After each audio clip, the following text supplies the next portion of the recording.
wabarakatuh. Perkenalkan, nama saya Aulia Yara Putri dengan NPM 2412011150 dengan mata kuliah kewirausahaan. Di sini saya bersama rekan saya yang memiliki usaha dan berkecimpung dalam bidang kewirausahaan bersama. Nama saya Firana Nurulya, NPM 2412011104. Di sini saya sebagai salah satu mahasiswa yang berwirausaha di bidang kuliner dan juga cuci sepatu dengan produk yang bernama Cheese Squid by Tweeters dan Bilasin cuci sepatu. Oke, Ulia bisa ceritain awal mula kamu mulai bisnis makanan di lingkungan kampus? Kalau untuk usaha kuliner di lingkungan kampus, awal mulanya itu bermula di semester 2 tempo lalu. Itu karena ada keinginan dalam diri saya pribadi untuk punya penghasilan sendiri dan bisa beli buku di setiap semesternya itu dari uang hasil sendiri. Nah, makanya pada saat itu di semester 1 dan semester 2 saya jual cookies itu ke teman-teman kelas, ke teman-teman kampus, teman-teman organisasi, dan alhamdulillah keuntungan dari menjual makanan ringan tersebut itu saya pergunakan untuk membeli buku kuliah, juga buat member gym dan lain-lain sebagainya lah pokoknya. Nah, kalau untuk bisnis cuci sepatu saya sebenarnya itu bisnis bersama dengan abang saya. Jadi pemilik aslinya abang saya membantu mempromosikan dan membantu pengerjaan juga. Nah, alhamdulillahnya cuci sepatu itu sudah bermula sejak saya SMA memang. Sampai sekarang masih hype di Bandar Lampung, Bilasin cuci sepatu, orang-orang banyak yang cuci sepatu di Bilasin. Oke, untuk bisnis kamu di bidang kuliner itu kan kamu berjualan di kampus. Target utama kamu di kampus siapa sih? Target utama kalau bisnis kuliner ya udah pasti mahasiswa ya, mahasiswa yang suka makanan manis, mahasiswa yang suka jajan, dan mahasiswa yang senang dengan makanan ringan kayak cookies, cheese squid. Oke, untuk sistem penjualan kamu itu sistemnya seperti apa? Kalau sistem penjualan sejauh ini aku nerapin sistem pre-order. Jadi aku memproduksi produk itu sesuai dengan list pesanan. Jadi untuk ini juga sebagai strategi penjualan ya buat saya. Sistem pre-order itu bisa meminimalisir kerugian produksi. Jadi kita kan memproduksi barang sesuai dengan yang sudah dipesan, sesuai yang sudah di list. Nah, itu sehingga mengurangi resiko adanya kerugian ketika kita memproduksi barang dengan jumlah yang besar gitu. Kalau misalnya kita nyetok gitu, kalau nyetok itu kan belum tentu habis di hari itu juga. Nah, itu buat menghindari kerugian gitu. Biasanya kan kalau makanan kan cepat basi, cepat rusak. Nah, kita menghindari hal itu gitu. Terus untuk yang kamu jual paling sering di PO dan kenapa menurutmu itu yang paling laku sih? Nah, kalau yang paling sering laku itu sebenarnya dua ya, cheese squid sama cookies. Cuman cookies itu emang musim-musiman sih, kayak tergantung aku lagi pengen buat atau enggak, belum konsisten kalau di cookies. Kalau semisalnya cheese squid itu alhamdulillah sudah berjalan berapa bulan ini, alhamdulillahnya paling laku sih. Oke, biasanya kamu buka PO di hari apa dan kenapa memilih waktu tersebut? Jadi open PO-nya biasanya itu di akhir pekan, sampai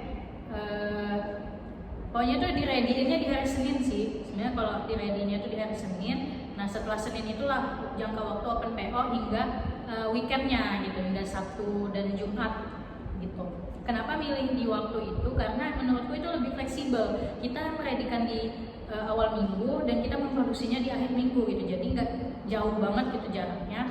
Juga fleksibel dengan waktu kita mengerjakan tugas dengan kuliah kita kan, jadi di hari Selasa, Rabu, Kamis itu bisa fokus untuk kuliah aja gitu. Untuk strategi promosi apa yang paling efektif sejauh ini? Strategi promosi yang paling efektif sih sejauh ini itu dari Instagram sama WA ya. Jadi kita buat story Instagram dan story WA, mempromosikan ke teman-teman, ini loh kita punya produk gitu. Kalian harus cobain karena ada keunggulannya ini dan ini. Juga ke teman-teman terdekat kita di grup kelompok, di grup kelas ataupun di grup angkatan gitu. Nah, teman-teman terdekat kita nanti suruh nyobain dulu, habis itu mereka mempromosikan ke teman-temannya yang lain. Kalau produk kita ini juga enak loh, bisa dicobain gitu. Atau dari testimoni juga biasanya kalau misalnya yang cuci sepatu tadi itu setelah ada pelanggan kita foto, kita jadiin testimoni di story Instagram sehingga insight Instagram kita juga pengunjungnya jadi lebih banyak gitu. Sejauh ini media sosial sih strategi marketing yang paling jitu ya menurut saya. Terus untuk gimana sih cara kamu nentuin harga biar tetap untung tapi masih terjangkau mahasiswa? Kalau cara nentuin harga itu pasti balik lagi ke harga pokok produksi kita ya. Harga pokok produksi itu kan diperoleh dari jumlah modal yang kita keluarkan, juga dari jumlah modal yang kita keluarkan dibagi dengan produk yang kita hasilkan dari harga modal tersebut. Jadi sekali produksi kita bisa menghasilkan berapa produk dan dari berapa banyak pengeluaran yang kita keluarkan gitu. Nah, sehingga dapatlah tuh harga pokok penjualannya. Harga pokok penjualannya itu kemudian ditambahkan dengan keuntungan. Nah, keuntungan itu harus diperkirakan juga teman-teman. Yang sekiranya tidak perlu diambil untung, ya nggak usah diambil untung. Kayak misal nih, yang perlu diambil untung kan kayak misal bensin kita untuk ngantar dan beli barang, terus juga listrik, tenaga itu. Nah, kalau yang misalnya nggak perlu diambil keuntungan tuh ya kayak air gitu, air kan di rumah ada gitu kan ya.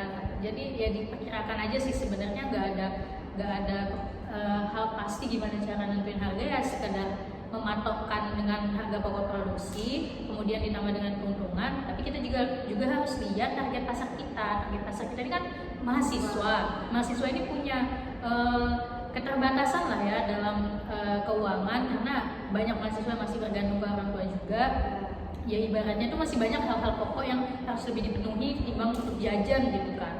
Jadi ya kita lihat juga pasarannya, harga produk itu biasanya di pasaran mahasiswa itu berapa. Jadi jangan pula kita melawan arus dengan penjualan produk yang sama dengan harga yang lebih murah, itu juga jangan juga menetapkan harga yang lebih mahal ketimbang harga lain dengan produk yang sama gitu. Misalnya di FEB harganya 15.000, kita jual 20.000 gitu. Itu jangan juga ya, kita patokan semanusiawi mungkin lah, kalau menurut saya sih gitu ya. Terus gimana cara kamu menjaga kualitas rasa dan kepuasan pelanggan? Kalau cara menjaga kualitas rasa udah pasti balik ke tahap produksi.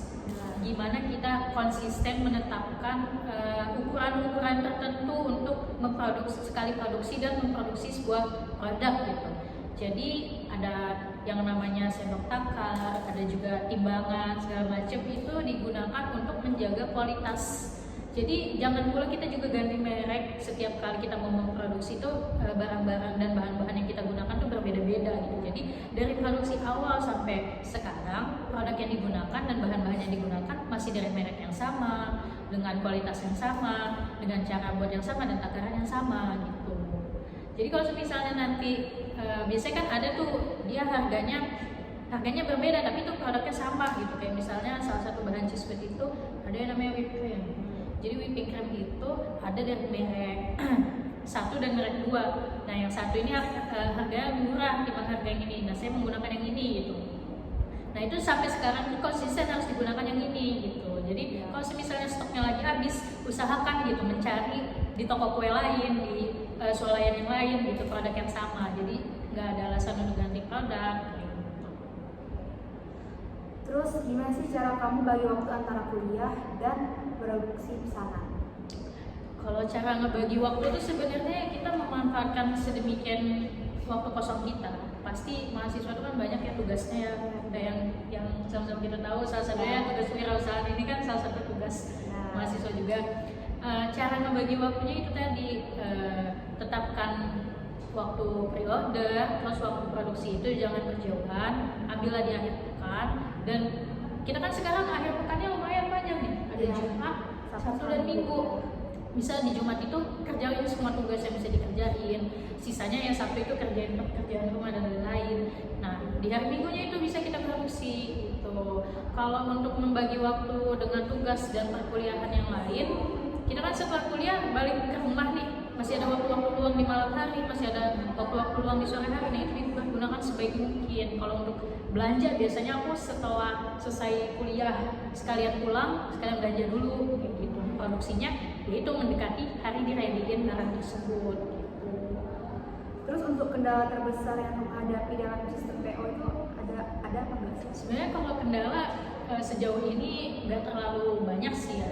Ya paling itu overload, kayak kita terlalu banyak ngelis sampai kita lupa ada yang belum kelis. Terus kadang terlalu banyak produksi juga kan bikin capek ya. Mana aku juga baru ngerjain sendiri nih kalau makanan gitu. Paling kalau misalnya lagi ada adik di rumah minta bantuin adik.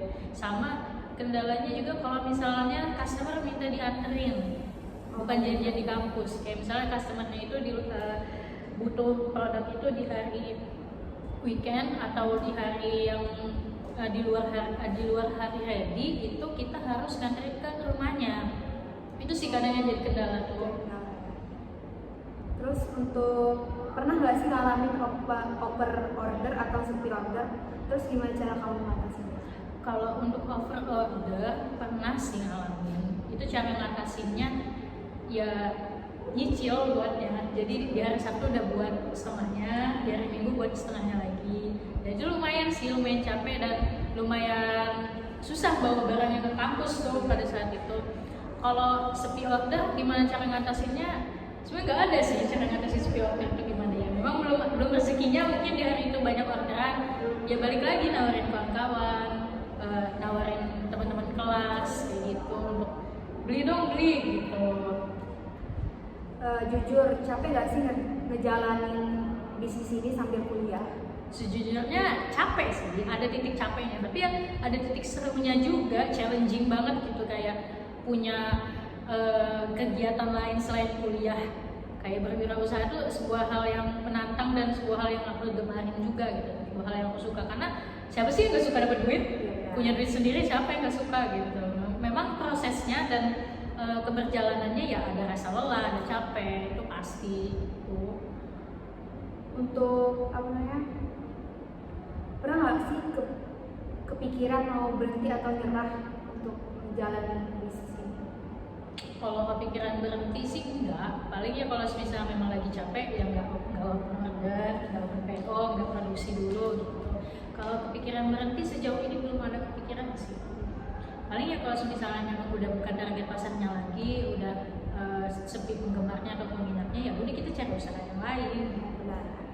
Terus untuk modal pertama itu dari tabungan atau dimodalin orang tua? Kalau modal pertama itu dari uang jajan, kita potong uang jajan bulanan. Ada momen paling hektik atau kacau selama jualan, bisa ceritain nggak? Ada. Momen paling hektik pas produksi itu kan biasanya di akhir pekan tuh malam ya, supaya besok pagi itu masih fresh. Itu kadang bertabrakan juga sama jadwal nge-gym. Bayangin ya, kita nge-gym tuh capek, jadi harus pulang harus ngadu-ngadu adonan segala macam, lumayan sih itu. Sama ya itu tadi ngantar pesanan, terus juga bawa pesanan ke kampus, itu lumayan melelahkan, lumayan berat ya bawahnya. Sama kadang juga ada di dalam hati tuh kadang masih ada ngerasa orang-orang ngeliatinnya tuh agak aneh gitu kalau kita mahasiswa tuh jualan gitu ya. Sebenarnya tuh mungkin adalah sedikit ego kecil dan sedikit gengsi kecil di dalam diri juga ya, karena memang mengalahkan ego dan gengsi itu adalah hal yang lumayan challenging juga buat saya. Cuma kita balik lagi, kenapa kita harus malu dan kenapa kita harus merasa aneh gitu. Sedangkan yang hal yang kita lakukan adalah sebuah kebaikan. Terus motivasi terbesar kamu untuk mengalahkan ego yang tadi disebutkan tadi itu apa sih? Ya pengen ngebantu orang tua, ngurangin beban orang tua pertama pasti, dan pengen belajar mandiri secara finansial buat bekal ketika lulus. Karena even kita kuliah sebagai mahasiswa hukum dan nanti keluar sebagai sarjana hukum, dunia kerja itu tidak selalu menjanjikan kita akan menjadi ahli hukum, akan menjadikan kita praktisi hukum, belum tentu. Jadi setidaknya sebagai mahasiswa, sebagai manusia itu harus punya jiwa berwirausaha, jiwa bertahan hidup kita untuk ya seenggaknya menghidupi diri kita sendiri ketika kita lulus nanti gitu. Biar masa udah lulus masih minta duit sama orang tua, kan malu gitu.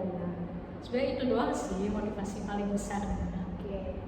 Terus pernah nggak sih dapat komplain dari pelanggan yang bikin kamu pikiran gitu? Pernah sih, karena kan produk yang aku buat ini kan cheese sweet ya. Cheese sweet itu kan makanan dessert yang harus terjaga kualitasnya itu di dalam freezer, dingin segala macam. Nah kalau kita udah dibawa ke kampus tuh kan kadang walaupun kita udah bawa cooler, bawa es batu, itu tetap udah nggak dingin lagi tuh kadang. Pernah waktu itu temenku beli, tapi sampai rumah tuh karena dia kan belinya pagi, sampai rumah tuh udah sore, udah cair. Jadi kayak kepikiran juga nih, berarti ada yang harus kubenahin nih dari resep produkku. Nah, dari cara buatnya, entah dari bahannya, tapi pada saat itu yang aku perbaiki adalah dari cara buatnya. Jadi mungkin bahan itu tidak boleh terlalu di overmix, biar dia nggak terlalu mencair ketika tidak tersentuh freezer gitu. Teman-teman kampus pada support atau malah iseng gangguin? Sebenarnya teman-teman pasti support sih. Ini salah satunya. Dia membeli lah gitu. Kalau sejauh ini ya teman-teman pada support semua. Pelajaran dari bisnis ini, apa hal yang paling berharga yang kamu dapat dari bisnis ini? Hal yang paling berharga, ternyata cari duit itu susah. Ternyata cari duit itu gak gampang, bukan susah, gak gampang. Jadi hargailah selagi orang tua masih bisa support kita secara penuh. Terus pergunakan apa yang orang tua fasilitasi dengan baik, pergunakan modal yang orang tua berikan dengan baik. Jadi belajar dengan baik itu penting. Jadi dengan aku berjualan ini, aku merasa nggak bisa seenaknya dan semena-mena juga dengan kuliah, dengan kehidupanku yang masih disupport orang tua juga gitu. Karena aku ngerasain ternyata cari uang itu nggak gampang. Lagi orang tua kita yang membiayai kita dari kita kecil sampai sekarang, belum juga adik-adik kita, kakak-kakak kita gitu. Jadi tanggungan kita, orang tua kita tuh nggak cuma kita. Itu sih. Terus apa rencana kamu ke depan untuk mengembangkan bisnis ini, atau ada rencana lain untuk mengembangkan bisnis ini? Sejauh ini belum ada sih rencana untuk ngembangin bisnis ini selain di kampus tuh belum ada, karena satu, aku belum punya partner atau siapapun yang sekiranya bisa dipercaya dan buat ngebantu hal ini. Terus juga tuh sejauh ini tuh modal yang keuntungan yang kukumpulkan itu masih kepake untuk hal-hal pribadiku, jadi belum terkumpul secara utuh ini sebagai keuntungan bersih untuk nanti mengembangkan bisnis itu belum. Jadi mungkin kalau misalnya suatu saat aku pengen mengembangkan bisnisku lagi, aku harus ngumpulin modal lagi atau mencari modal lagi gitu. Jadi sejauh ini apa yang ku jalanin, apa yang ku usahain kayak bisnisku ini dan jualan-jualan aku ini cuman untuk penggunaan pribadi aja, kayak beli buku tadi, beli langganan gym segala macam, masih buat hal-hal yang konsumtif lah bahasanya. Kan sekarang penjualannya dari tadi pre-order. Kemungkinan di kedepannya mau buka secara langsung, buka toko atau booth di mana gitu? Pengen, sebenarnya kayak misalnya ada bazar di Fakultas Hukum atau di fakultas sebelah, dia pengen sih buka bazar gitu. Ya memang kalau misalnya ditanya pengen gak buka toko ya pasti pengen, cuma itu tadi kita perlu modal dan perlu mengumpulkan dan mencari modal lagi lah intinya. Nah itu nantinya kalau semisalnya aku sudah punya toko dan bisnisnya sudah berkembang, mungkin sistem pre-order itu akan kita lebih fleksibelkan sebagai sistem yang ready di setiap harinya gitu. Mungkin itu.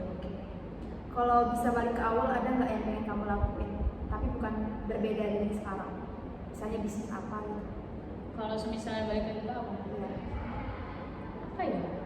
Saat mau di bisnis ini, Sebenarnya nggak kepikiran sih mau bisnis yang tapi kayak kayak gitu. kalau misalnya ini kan kayak cookies katanya tadi musim-musiman gitu ya. Iya. Jadi kalau misalnya nanti ada suatu makanan yang lagi hype atau lagi viral, mau nggak untuk Nyoba jualan juga? mau sih, karena emang konsumsi masyarakat dan konsumsi individu-individu di kampus ini tuh mengikuti tren juga ya. Kayak sekarang kan lagi hype-nya Dubai Cookie gitu, itu lagi hype. Mungkin bisa kita sebagai orang-orang yang lagi jualan di bidang kuliner ini untuk mengikuti trennya tuh. Cuman ya itu balik lagi, persiapkan modalnya, persiapkan juga harga pokok penjualannya, harga pokok produksinya tuh. Ini terakhir ya, closing statement dari kamu untuk memotivasi mahasiswa untuk biar nggak malu untuk mulai berbisnis dari kampus gitu. Closing statement yang pertama, jangan gengsi. Yang pertama yang gengsi. Jangan gengsi, kalahin ego sendiri, terus nggak usah malu selagi yang kita lakukan itu bukan hal-hal yang curang, bukan hal-hal buruk, bukan perbuatan melawan hukum. masih hal-hal kebaikan lah yang kita lakukan, kayak berjualannya sebuah kebaikan untuk mengurangi beban orang tua dan segala macam niatnya apalah berjualan. Ya itu, jangan malu, jangan gengsi, mulai aja dulu, nggak harus nunggu sempurna. Jadi bisnis itu dimulai dari bawah. Kesempurnaan itu berjalan seperti roda, berputar, nanti akan ada saatnya kita di atas gitu. Nah, bisnis juga nggak selalu selamanya stabil, bakal selalu ada di atas, nggak bakal selamanya selalu rame dan sukses gitu. Akan ada masa kita ke bawah lagi. Nah, di saat kita di bawah itu kita belajar untuk improve diri supaya kita bisa ada di atas lagi, kayak gitu. Pokoknya untuk mahasiswa jangan ragu untuk mulai. Ya, jangan gengsi juga. Oke, makasih udah bisa diwawancara. Ilmunya sangat bermanfaat banget buat mahasiswa, apalagi saya gitu. Makasih ya Ul. Iya, makasih juga ya Aulia. Oke, wassalamualaikum warahmatullahi wabarakatuh.